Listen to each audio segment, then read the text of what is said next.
બેદરકારી અને ભ્રષ્ટાચારે શિક્ષણના પાયા હચમચાવી નાખ્યા છે। ભાવનગર વલ્લભીપુરના ખેતા ટીંબી ગામેથી તેનો પુરાવો સામે આવ્યો છે, જ્યાં છેલ્લા 2 વર્ષથી આંગણવાડી માટે મકાન ફાળવવામાં આવ્યું જ નથી, જેના કારણે નાના ભૂલકાઓને મંદિર નીચે ઝાડ નીચે બેસાડવાની ફરજ પડી છે।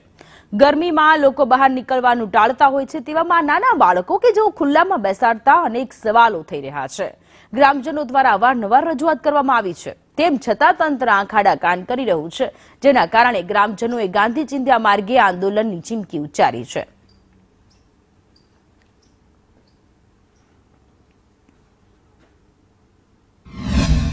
બાળકો છેલ્લા 1.5-2 વર્ષથી ગામમાં એક ભાતીજી મહારાજના મંદિર છે અને નીચે લીમડો છે, એના ઉપર લગભગ છેલ્લા 2 વર્ષથી આ સાયા ગોતી અને ભણાવવામાં આવે છે। તડકાના હિસાબે એની સંખ્યા પણ ખૂબ ઓછી થઈ ગઈ છે, જેઓની સંખ્યા કુલ 32ની છે, પણ અત્યારે 16 થી 17 બાળકો આવે, ક્યારેક 15 આવે।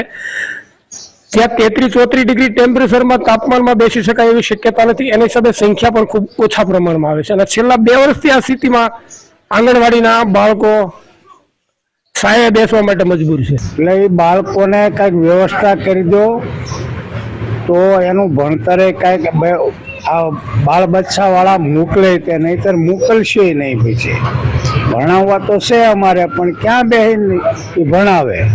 બાળ મંદિર હતું એ પાડી દીધું છે, હવે ક્યાં બેહીને ભણાવે? મારે અહીં છોકરા નીકળવાનું નથી થતું, એનું કારણ એ જ છે કે બધા છોકરા હેરાન થાય છે અને એમના મેમ બધા હેરાન થાય છે અને જ્યાં ત્યાં બચારા બેવડાવે છે।